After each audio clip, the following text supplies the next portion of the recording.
The city was waking up slowly that morning. The streets were quiet except for the occasional car or passerby. Most people were on their way to work or school, already caught up in the rhythm of their daily lives, too busy to notice the small corners of the city where life was much harder. In one of those corners, near a row of abandoned buildings, sat a young boy. His clothes were worn and dirty, and his hair was unkempt. He shivered slightly from the morning chill, hugging his thin jacket around himself. He had nowhere to go, no one to care for him, and the world around him often seemed cruel and indifferent. The boy had been living on the streets for months. He remembered a time when things were different, when he had a family, a home, and some sense of safety, but those memories had started to fade. Every day was a struggle to find food, avoid trouble, and survive another night. People walked past him without a glance, or worse, with looks of pity or judgment. Some would mutter about lazy kids or bad choices, never stopping to think about how life could have brought him to this point. On that morning, a man stepped out of a nearby building. He was a pastor, known in the community for his kindness and quiet strength. He was a tall man with warm eyes that seemed to look straight into a person's heart. Every morning he would walk through different neighborhoods, checking on people who might need help, delivering small acts of kindness that often went unnoticed. But today, his eyes caught the young boy sitting alone by the wall, and he felt an immediate pull to approach him. The boy noticed him too, and instinctively, he tensed. He had learned long ago not to trust easily. Strangers could mean trouble or worse, disappointment. Many had promised help before and never returned. But there was something different about this man. He didn't rush toward him or wave a finger. He simply walked slowly, hands open and relaxed, and knelt down to the boy's level. "Good morning," the pastor said softly. His voice was calm and steady, not the kind that demanded attention, but the kind that invited it. The boy looked up briefly, unsure of how to respond. "Are you okay?" the man asked, as if asking a simple question could carry real weight. The boy shrugged, his eyes wary but curious. "I'm fine," he mumbled almost automatically. It wasn't a lie, but it wasn't the truth either. He was used to hiding the truth about how cold, hungry, and scared he really felt. The pastor didn't push him. He simply sat a few feet away on the cold pavement, not too close to be threatening, but not so far as to feel distant. "You don't have to talk if you don't want to," he said. "I just wanted to see if you were all right." The boy's curiosity got the better of him.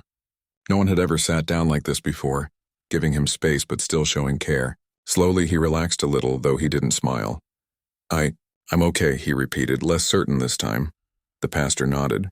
He reached into a small bag he carried and pulled out a sandwich and a bottle of water. He offered them to the boy without a word. The boy hesitated. He had learned to be suspicious of gifts. Sometimes people wanted something in return, or worse, they just wanted to make him feel small. But hunger is a strong motivator, and the food smelled warm and fresh. He took it cautiously, looking up at the pastor with a mixture of gratitude and caution. As the boy ate, the pastor didn't make him feel rushed or embarrassed. He talked quietly about ordinary things, the weather, the neighborhood, small news in the city. At first, the boy listened silently, nibbling at the sandwich, but soon he began to respond in small ways, nodding or muttering short answers. There was no judgment in the pastor's words, only genuine interest. When the boy finished eating, the pastor said gently, "I know life has been hard for you. It's okay to feel lost sometimes, but you don't have to face it alone." Those words hit him in a way he didn't expect. For months he had felt invisible, like no one saw him, like he was nothing, but here was someone who looked at him and cared. That small acknowledgement made him feel something he hadn't felt in a long time: hope. The pastor didn't ask for his name right away. Instead, he asked simple questions about what the boy liked, what he wanted, and what he found hard. Slowly, the boy began to open up. He told him about nights spent sleeping on benches, mornings searching for food, and the constant fear of being hurt or arrested. The pastor listened without interrupting, without judging, just listening. Hours passed as the two talked. The pastor offered a small blanket and promised to check back the next day. He didn't force the boy to come with him, didn't threaten or demand anything. He simply extended a hand of kindness, steady and patient. The boy, after some thought, nodded slightly. He didn't speak much, but there was a spark in his eyes, a spark of trust, a spark that maybe someone finally cared enough to see him as more than just a street kid. The next day, and the day after, the pastor returned. Each time he brought food, warm clothing, and sometimes small books to read. They didn't talk only about hardship. They talked about dreams too. The boy admitted he liked to draw even if he hadn't had paper in months. The pastor encouraged him to keep doing what he loved, assuring him that talent and creativity were treasures no one could take away. As days turned into weeks, a bond began to form. The boy started looking forward to the pastor's visits. He still didn't fully trust easily, but he began to hope. For the first time in months, he felt seen, understood, and valued. He even started to smile occasionally, a rare sight for someone who had been living in constant struggle. One rainy afternoon, the boy was shivering under a thin jacket. The pastor arrived with an umbrella and a warm coat. "Here," he said, putting the coat gently around the boy. "You don't have to face this alone anymore." The boy's eyes filled with tears. He had been taught to hide his emotions, but the kindness was overwhelming. It was the first time he felt that someone genuinely wanted to protect him, not for reward or recognition, but simply because it was the right thing to do. It wasn't magic. The boy still had hard days, moments when the world felt unfair and hopeless, but the pastor's consistent presence became an anchor. He learned to believe that there could be more to life than survival. Slowly, he began to dream about school, friends, and a future where he didn't have to fear every step. That first part of their story, the first encounters, the quiet gestures of care, the slow building of trust, set the stage for a journey that neither of them could have predicted. A simple act of kindness, a warm meal, a listening ear, had begun to change the course of a young boy's life. And while the boy didn't know it yet, these small moments would lay the foundation for years of growth, learning, and eventually, a remarkable act of repayment that would bring their story full circle. Even as the city carried on around them, busy and indifferent to the corners where life was hardest, this boy had found a guiding light. It wasn't flashy, it wasn't dramatic, but it was real. And for someone who had been invisible for so long, it was enough to begin believing that maybe, just maybe, life could be better. After the first few weeks of meeting the pastor, the boy began to see a small but important change in his life. The world outside was still harsh and unforgiving, but the moments he spent with the pastor made him feel like someone genuinely cared. For the first time in a long while, he didn't feel invisible. The pastor didn't just offer food or blankets anymore. He offered guidance, understanding, and a sense of safety that the boy had never experienced before. It started with small steps. The pastor introduced him to a local shelter that provided meals, a place to sleep, and support for children living on the streets. At first, the boy was hesitant.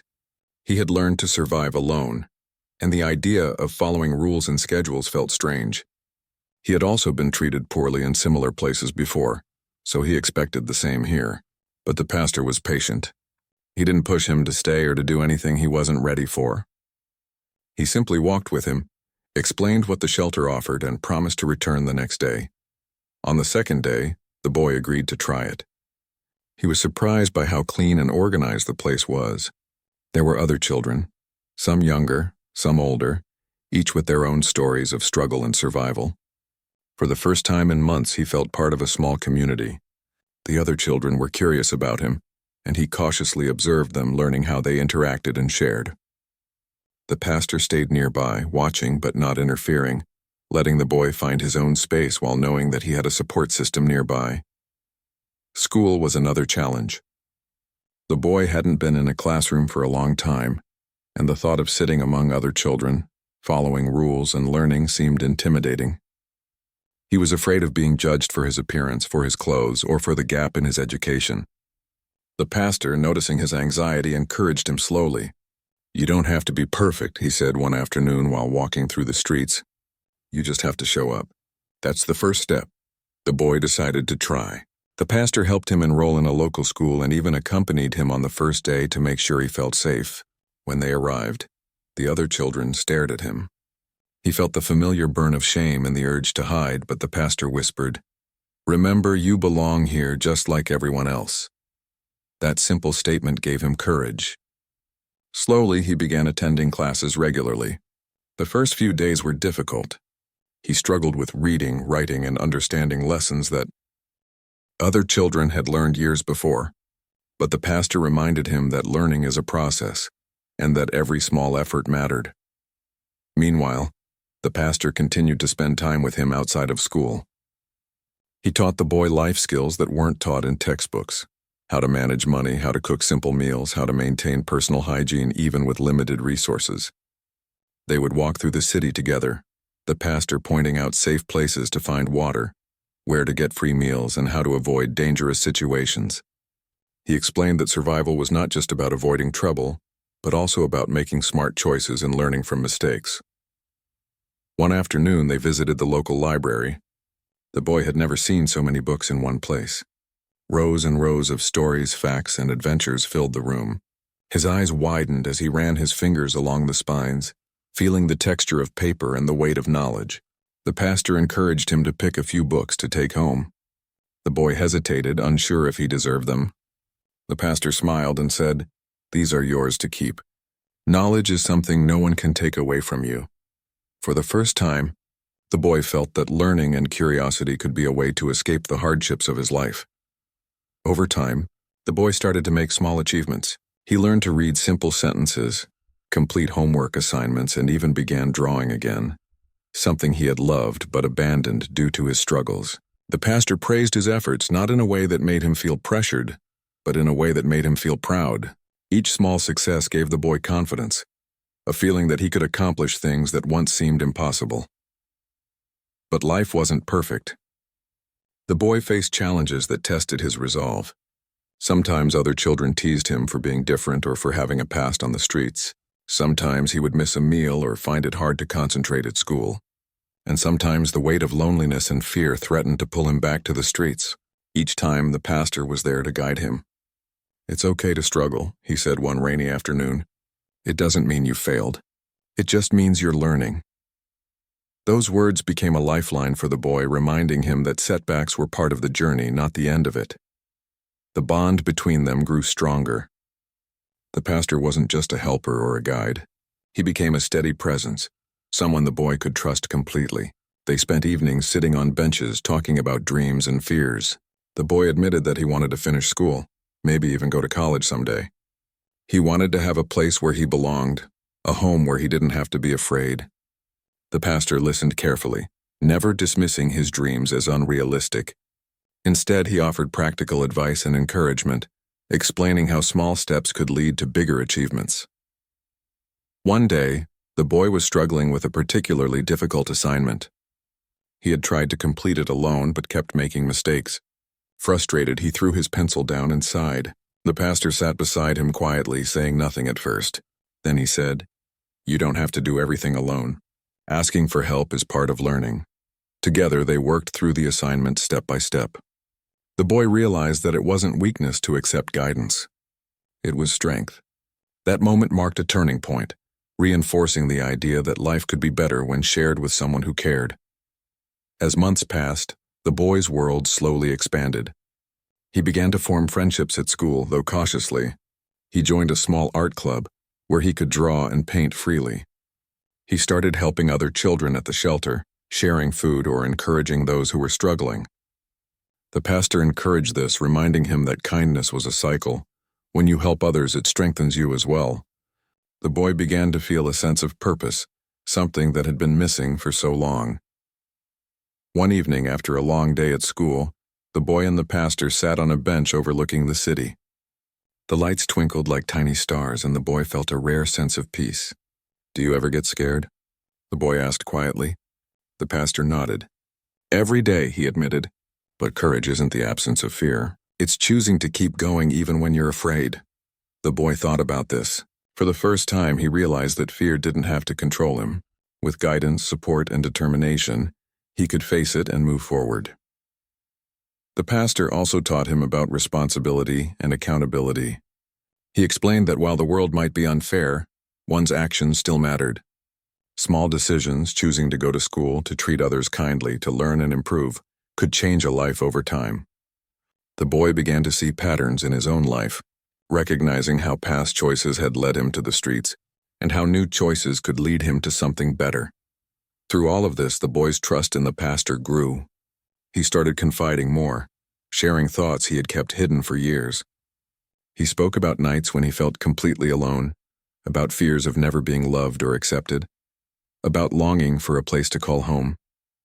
The pastor never judged him. He listened, sometimes offering gentle advice, sometimes just sitting quietly letting the boy speak. It was a freedom the boy had never known, the freedom to be heard and understood without fear. As the weeks turned into months, the boy began to see real progress. He was eating regularly, attending school, learning new skills, and feeling a sense of belonging. The world hadn't changed entirely. There were still harsh realities and dangers waiting outside.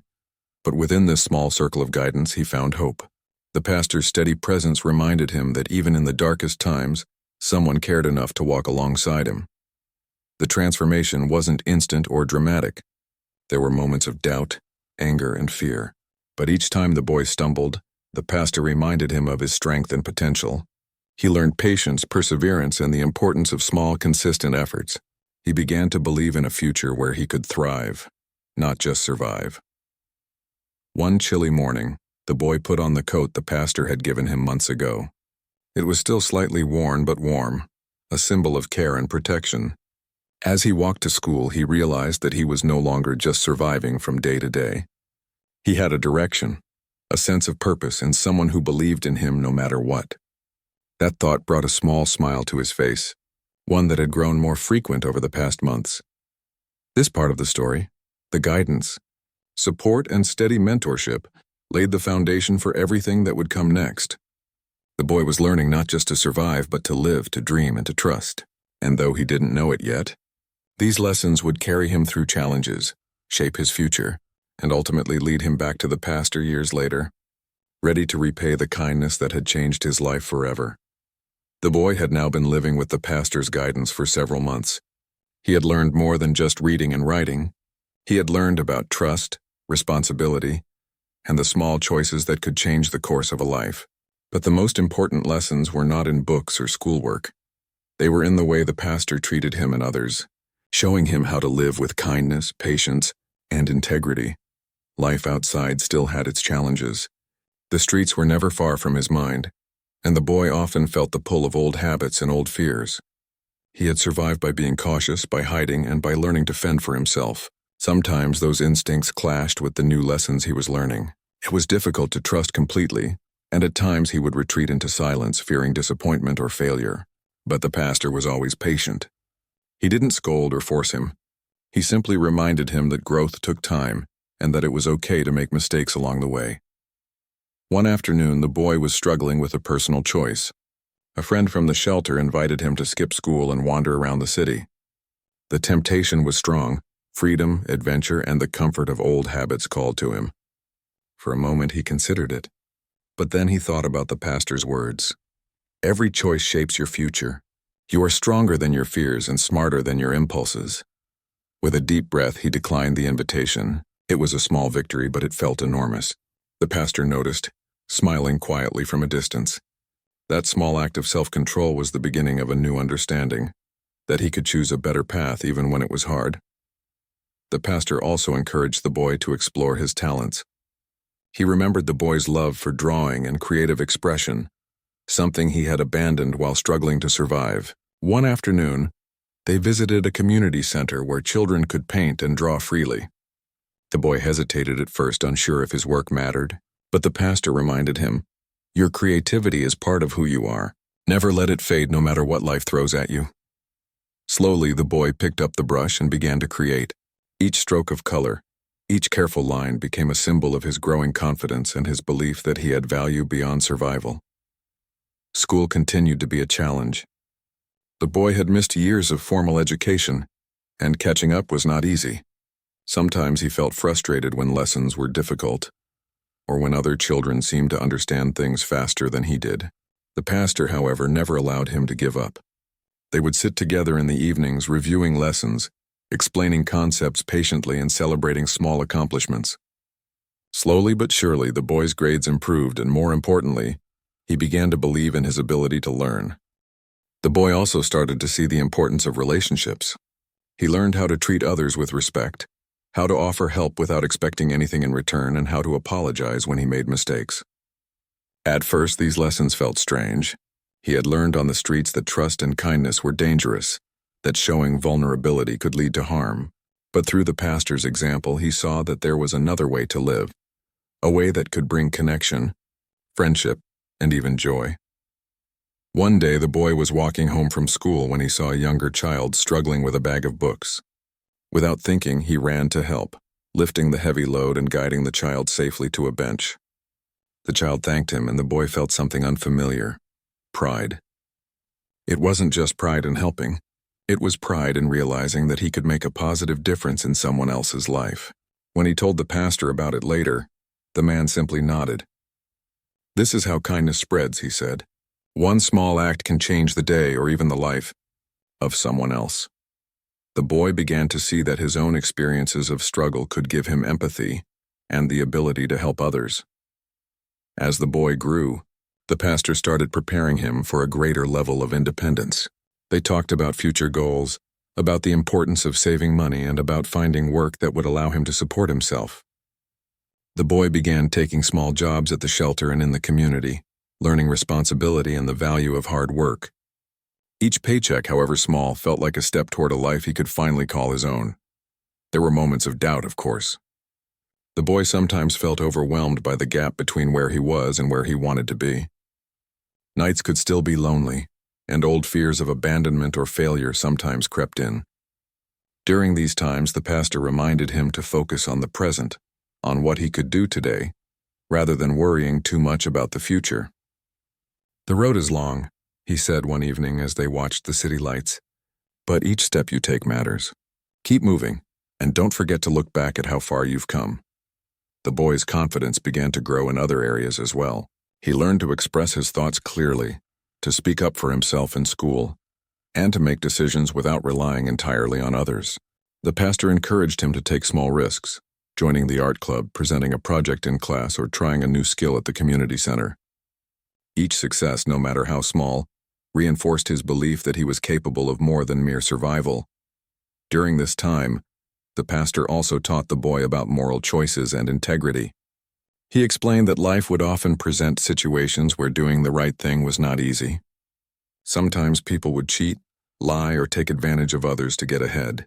But he reminded the boy that character mattered more than temporary gain. "Your choices define you," he said. "If you stay true to yourself, you'll build a life that lasts, not just survive a moment." These lessons slowly sank in, shaping the boy's understanding of the kind of person he wanted to become. One particularly cold winter day, the boy fell ill. He had a fever, chills, and weakness that made it difficult to move. The pastor stayed by his side, bringing blankets, warm food, and checking on him frequently. The boy realized then how rare it was to have someone care so deeply about his well-being. He wasn't just being helped, he was being valued, protected, and seen. That understanding changed him profoundly. He began to internalize the pastor's teachings, realizing that he too could be someone who cared for others, someone who could make a difference. Over time, the boy began to dream bigger. School no longer felt like a struggle to survive.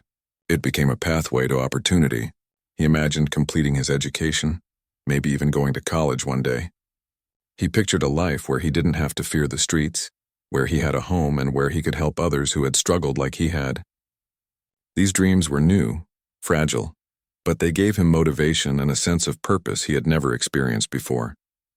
The pastor continued to guide him in practical ways as well. He taught him about budgeting, about saving even a small amount of money each week, and about planning for emergencies. They discussed future careers, options for training, and the importance of building skills that could support a long-term life. The boy listened eagerly, absorbing every lesson, and began to see the connection between his efforts today and the future he could create for himself.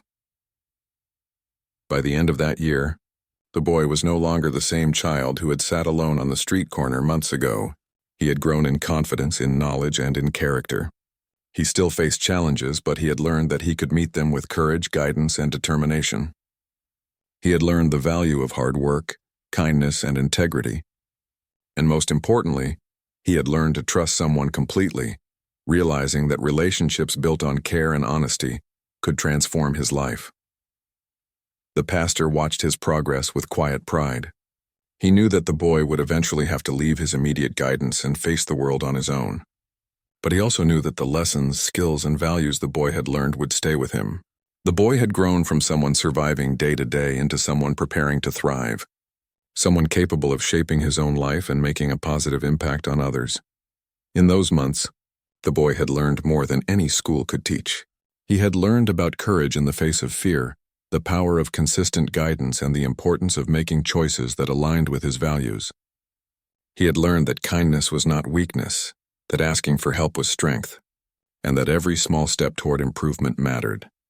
As he walked home one evening, carrying his school books and thinking about the future, he realized that he had a sense of hope he had never known before. The pastor's guidance had shown him that life could be different, that he could be more than his past, and that he could achieve more than he had ever imagined. It was a lesson that would stay with him forever, a foundation that would support every decision, every challenge, and every opportunity that lay ahead. And though he didn't yet know it, these lessons and this guidance would eventually bring him back to the pastor years later. The boy would not just return to say thank you. He would return to repay the man who had transformed his life with patience, care, and unwavering belief in his potential. Years had passed since the boy first met the pastor. The boy was no longer a child living on the streets. He had grown into a young man. He had completed school with dedication, learned valuable skills, and started to build a life for himself. The lessons he had learned from the pastor, the importance of kindness, integrity, hard work, and patience had become guiding principles that shaped every decision he made. Life outside the pastor's immediate guidance was not easy.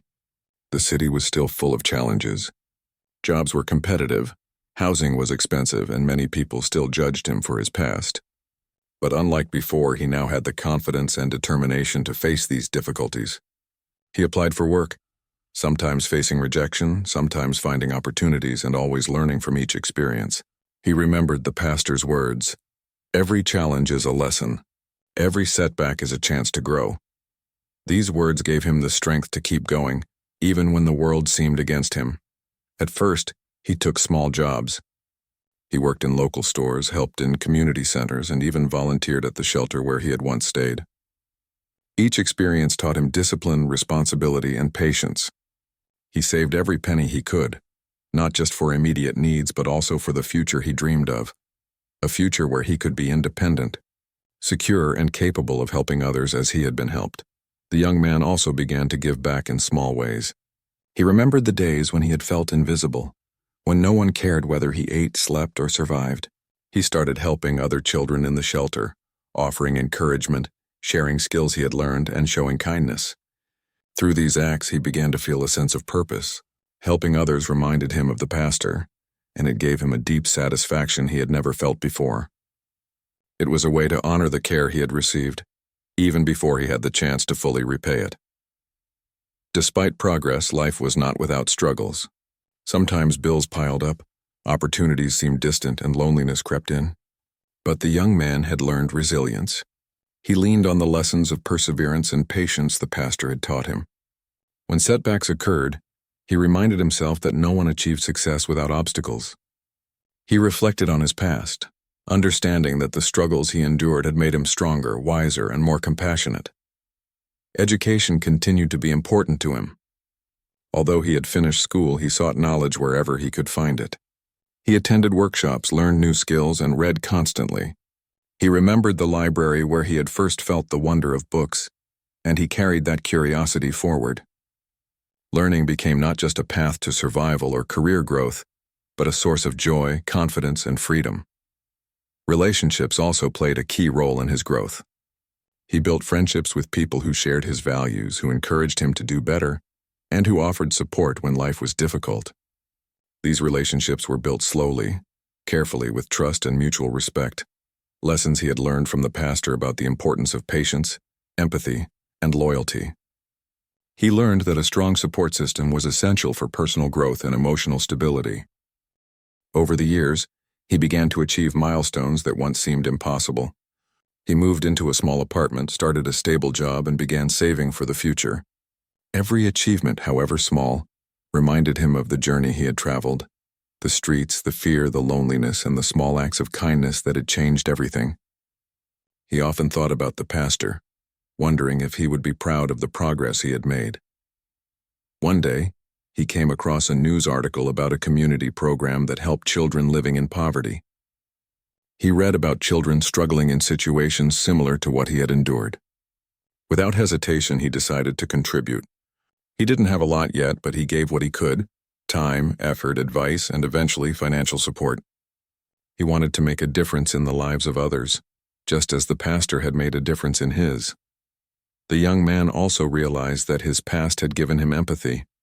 He understood fear, hunger, and loneliness in a way few people could. This understanding shaped his interactions with others. He treated people with patience and care, often going out of his way to help those who struggled silently. The lessons of compassion and moral responsibility the pastor had taught him had become a part of who he was. Even as he built his life, he never forgot the streets, the shelter, and the pastor who had guided him. Sometimes he would walk through the neighborhoods where he had once lived, noticing children who looked as lost and scared as he had been. He felt a mix of sorrow and determination, realizing how easily life could have taken a different path for him. These reflections fueled his desire to continue helping others and to honor the guidance he had received. The young man began thinking about the pastor more and more. He wanted to show gratitude for everything the man had done, but he wasn't sure how to express it. He remembered the pastor's gentle words: "The best reward is living a good life and helping others along the way." Still, he felt that words alone would not be enough. He wanted to do something meaningful, something that reflected the depth of his gratitude and the lasting impact the pastor had on his life.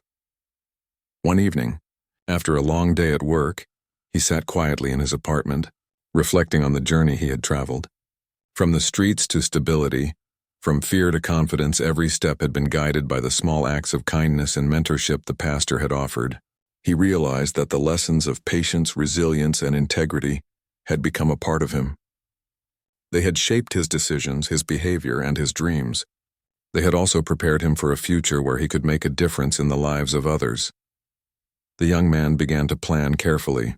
He wanted to find a way to help the pastor, to contribute to the church and community that had given him so much. He thought about donating money, funding programs for children in need, or creating opportunities for those who struggled like he had. He wanted to give back in a way that would honor the pastor's generosity, patience, and faith in him. Even as he planned, he didn't rush. He understood the value of patience, of letting actions speak louder than words. He continued his daily routine, working diligently, helping others when possible, and preparing quietly for the moment when he could return to the pastor. Each day he felt more prepared to give back, more confident that he could make a meaningful impact, and more aware of the blessings of guidance and mentorship. The young man also reflected on his personal growth. He was no longer the frightened, mistrusting child who had huddled on the street. He had learned self-discipline, responsibility, and empathy. He understood the value of education, the importance of kindness, and the strength that comes from perseverance. These qualities had become his foundation, guiding his decisions, relationships, and ambitions. As months turned into years, the young man's life continued to improve. He advanced in his career, gained respect in his community, and built a life that reflected the values the pastor had instilled in him. He remained humble, knowing that his success was not solely his own. It was the result of guidance, mentorship, and the steady presence of someone who believed in him when the world had not. Eventually, he felt ready to take the next step. He wanted to return to the pastor, not only to express gratitude but to show that the lessons learned had borne fruit. He planned carefully, thinking about the best way to honor the man who had transformed his life. It was not a sudden decision but a natural culmination of years of reflection, growth, and preparation. The young man understood that repayment was not just about money or gifts. It was about demonstrating the impact of the pastor's guidance, through personal success, through helping others, and through living a life that reflected the values of kindness, integrity, and perseverance. He wanted the pastor to see that his efforts had created a ripple effect, changing not only his life but also the lives of those he could now help. As he prepared to visit the pastor, he felt a mixture of excitement and humility. He knew that the man had given selflessly, expecting nothing in return. And yet he wanted to show that the impact of kindness could extend far beyond a single act. He wanted to show that guidance, patience, and faith in another person could transform a life completely. walking through the familiar streets where he had once struggled. The young man remembered every lesson, every conversation, every moment of care. He thought about the first meal the pastor had given him, the evenings spent learning and dreaming, the encouragement during difficult moments, and the patient guidance that had helped him grow. Each memory reinforced the desire to honor that legacy, not just with words, but with meaningful action. Finally, he reached the church. He saw the pastor standing outside, greeting people and offering kindness as always. The young man's heart swelled with emotion. Here was the man who had changed everything for him, still giving, still caring, still guiding others without expectation. The young man knew that this moment, long anticipated, was the culmination of a journey that had begun with trust, patience, and a small act of kindness years before. The young man stood outside the church, taking a deep breath. Years had passed since he was the boy who had wandered the streets, shivering in cold and hunger, unsure if anyone cared. Now he was standing here, ready to return, not as a child in need, but as someone whose life had been transformed by kindness, guidance, and patience. He felt a mixture of excitement, gratitude, and nervousness. He wanted this moment to reflect the depth of everything the pastor had done for him. As he walked through the church doors, he saw the pastor greeting people as he always did. The pastor's face lit up with a welcoming smile when he saw him. The young man felt a wave of emotion, humility, relief, and appreciation all at once. The pastor's eyes, warm and understanding, seemed to take in the young man's growth immediately. The years of struggle, learning, and perseverance were visible in his posture, in the way he carried himself, and in the quiet confidence in his eyes. "Hello?" the young man said softly, his voice steady but filled with emotion. The pastor nodded, still smiling. "It's good to see you," he said. "You've grown so much." The young man paused, searching for words that could truly convey everything he felt. "I wanted to come back," he began, "to thank you for everything. You didn't just help me survive, you taught me how to live. You gave me hope when I thought there was none. You believed in me when no one else did." The pastor's expression softened. He had always known that the boy had potential, but he never expected gratitude in such a tangible, heartfelt way. "Seeing you here, standing strong, is thanks enough," he said gently. "That's all I ever wanted." But the young man had prepared for more than words. He reached into his bag and pulled out envelopes and documents detailing plans for community support, scholarships, and programs to help children living in poverty. He had saved money, gathered resources, and consulted with local organizations. This was his way of showing that the pastor's guidance had created something bigger than himself. He wanted to give other children the same chance he had been given. The pastor's eyes widened slightly, but he maintained his calm, composed demeanor. "You've done so much," he said quietly, "but I never expected this. I only hoped you would find your way." The young man shook his head. "You didn't just help me find my way. You built the path. Every choice I've made since then, every success, every lesson learned, it started with you. I wouldn't be here without your kindness and guidance." Tears welled up in the pastor's eyes. He had spent years helping people, often without recognition or thanks, believing that true change came from consistent care and love. To see this young man return not just with gratitude but with action that could change the lives of others was overwhelming. He could see that the small moments, the sandwiches, the conversations, the patience, had created ripples that extended far beyond what he had imagined. The young man spent the next hours showing the pastor everything he had organized. He explained plans for community workshops, mentorship programs, and financial support for children at risk. He shared ideas about scholarships for education, art programs to foster creativity, and basic resources for families struggling to make ends meet. The pastor listened, sometimes offering gentle suggestions, sometimes simply observing, allowing the young man to lead.